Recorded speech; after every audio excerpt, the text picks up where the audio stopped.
Hi. Hello. నమస్తే అందరికీ. Welcome to my channel. ఇప్పుడు మనం చెప్పుకోబోతున్న స్టోరీ 'లవ్ యూ కన్నా' ఎపిసోడ్ 23. మన జాను పాప మాత్రం కృష్ణ చెయ్యిని చుట్టుకొని అతడి భుజంపై తలవాల్చి హాయిగా నిద్రపోతుంది. కృష్ణ జాను ముంగురులు సవరిస్తూ 'జాను' అని పిలిచాడు నెమ్మదిగా. బట్ మన పాప నుండి నో రెస్పాన్స్.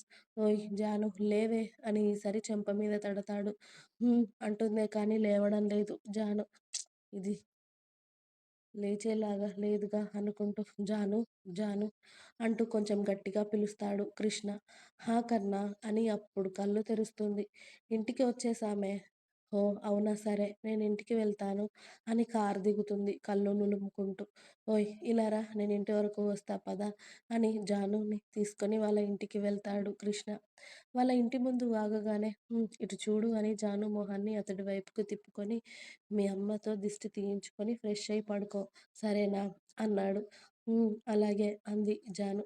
ఓకే బాయ్ అని జాను నుదుటిన ముద్దు పెట్టుకొని ఇంటికి వెళ్ళిపోతాడు కృష్ణ. జాను కాలింగ్ బెల్ కొట్టగానే హారిక వచ్చి డోర్ ఓపెన్ చేస్తుంది. ఇంట్లో అందరూ ఇంకా మెలకువతోనే ఉండడంతో నా కోసమే చూస్తున్నారా? అంది జాను. హా! అవును తల్లి అన్నారు వాసుగారు. నాకు నిద్రొస్తుంది డాడీ పడుకుంటాను అంది జాను నిద్ర కళ్ళతో. సరే ముందు నీకు దిష్టి తీస్తాను ఇలా రా. ఇవాళ ఎంతమంది కళ్ళు నా బిడ్డ మీద పడ్డాయో ఏంటో అని జానుకి దిష్టి తీసి ఇక పడుకో జాను అన్నారు సుజాత గారు. అలాగే అమ్మా.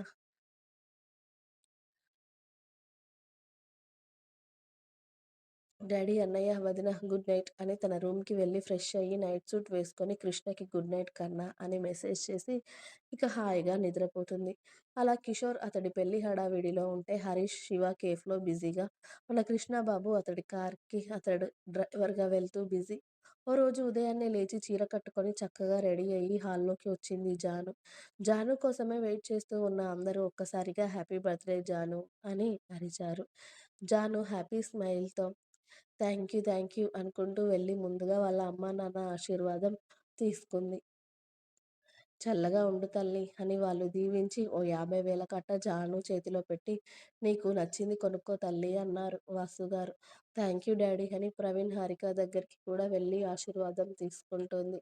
వాళ్ళు మధ్యలోనే ఆపి అవన్నీ వద్దు కానీ నువ్వెప్పుడు హ్యాపీగా ఉండాలి అని జానుని ఇద్దరూ హగ్ చేసుకుంటారు. థ్యాంక్ యూ అన్నయ్య, థ్యాంక్ యూ వదిన అని నా గిఫ్ట్ ఏది? అంది. ఇదిగో ఇక్కడుంది అని ఓ బంగారు చైన్ జాను మెడలో వేస్తుంది హారిక. అది చూసి థ్యాంక్యూ అన్నయ్య అంది. పాతది తెగింది అని చెప్పావు కదా! నీ మెడ బోసిగా ఉంది అని ఇది తీసుకున్నా అన్నాడు ప్రవీణ్. ఆ చైన్ కృష్ణకి ఇచ్చిన విషయం గుర్తుకు వస్తుంది జానుకి అప్పుడు. హా! అవునన్నయ్య అది విరిగిపోయింది. నా దగ్గర ఉంది అని కవర్ చేస్తుంది జాను. ఇక అమ్మ నేను గుడికెళ్ళొస్తాను. కాస్త లేట్ అవుతుంది నాకు సరేనా? మా ఫ్రెండ్స్ ఇంకా హరీష్ అన్నయ్య వాళ్ళు కలుస్తారు. ఇవాళ నువ్వు నిమిషానికి ఒకసారి ఫోన్ చేసి ఎక్కడ ఉన్నావు అని అడక్కు అంది జాను. సరేలే గాని అడగను. టిఫిన్ చేసి వెళ్ళవే అన్నారు ఆవిడ. ఆహా! వద్దమ్మా అని అందరికీ బాయ్ చెప్పి గుడికి స్టార్ట్ అవుతుంది జాను తన స్కూటీలో. ఇక వాసు, ప్రవీణ్ కూడా వాళ్ళ పనులకి వాళ్ళు వెళ్ళిపోతారు. ఇక ఇక్కడ గుడి చుట్టూ జాను ప్రదక్షిణలు చేసి గుడి లోపలికి వెళ్ళి గంట కొట్టి దేవుడికి దండం పెట్టుకొని పంతులు గారికి కొబ్బరికాయ ఇంకా పూజా సామాగ్రి ఇస్తుంది. అప్పుడే కృష్ణ కూడా జాను పక్కన వచ్చి నిలబడతాడు.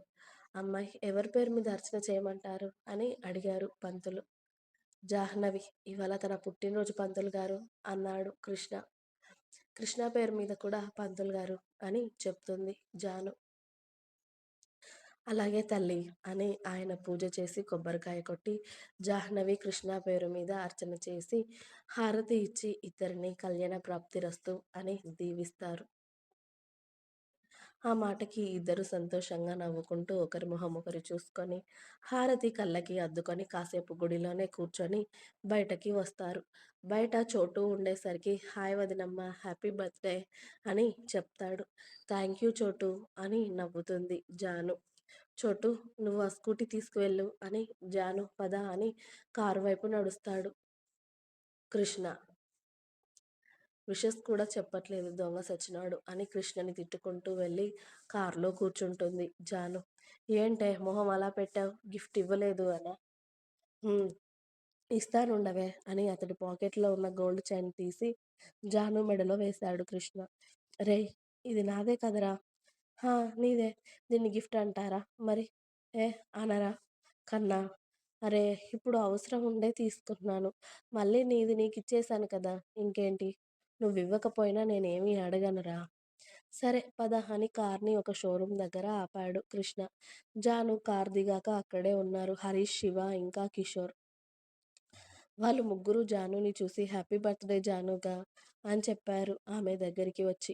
హా! థాంక్యూ అన్నయ్యలు. అవును ఇక్కడికెందుకొచ్చాం మనం అని అడిగింది జాను. ఎందుకో నీకే తెలుస్తుంది పద కాసేపట్లో అని జానుని లోపలికి తీసుకువెళ్లారు. కిషోర్ అన్న మీ అత్తగారు కారు కొనిస్తున్నారా నీకు? అని అడిగింది జాను. అంత లేదమ్మా మనకున్నవి చాలదా ఇంకోటెందుకు? అన్నాడు కిషోర్. మరి ఇక్కడేం పని మనకి? జాను కాసేపు సైలెంట్‌గా ఉండు. అక్కడ మీ వోడేదో మాట్లాడుతున్నాడు కదా! నీకే తెలుస్తుంది అన్నాడు హరీష్. ఇక జాను కూడా కృష్ణ ఏం చేస్తున్నాడో తెలియక అలాగే సైలెంట్‌గా కూర్చొని శివ తీసుకొచ్చి ఇచ్చిన జ్యూస్ తాగుతూ కూర్చుంది. అప్పుడే సిరి కూడా వచ్చి హ్యాపీ బర్త్‌డే జాను అని జానుని హగ్ చేసుకుంది. థాంక్ యూ సిరి పాప అని జాను తిరిగి హత్తుకుంది సిరిని. నువ్వెలా వచ్చావే? నన్ను చోటు తీసుకొచ్చాడే ఇక్కడికి. అవును. మీ అన్న నన్నిక్కడికెందుకు తీసుకొచ్చాడే నీకేమైనా తెలుసా? అని అడిగింది జాను సిరిని. తెలియదు అంటుంది సిరి. ఇంకా ఉంది. మీకు నా స్టోరీస్ నచ్చినట్టయితే ప్లీజ్ లైక్ చేయండి, షేర్ చేయండి. అలాగే ఛానల్‌ని తప్పకుండా కొత్త వాళ్ళందరూ సబ్స్క్రైబ్ చేయండి. Please subscribe my channel. Thanks for watching my video. By by. Please like, share and subscribe.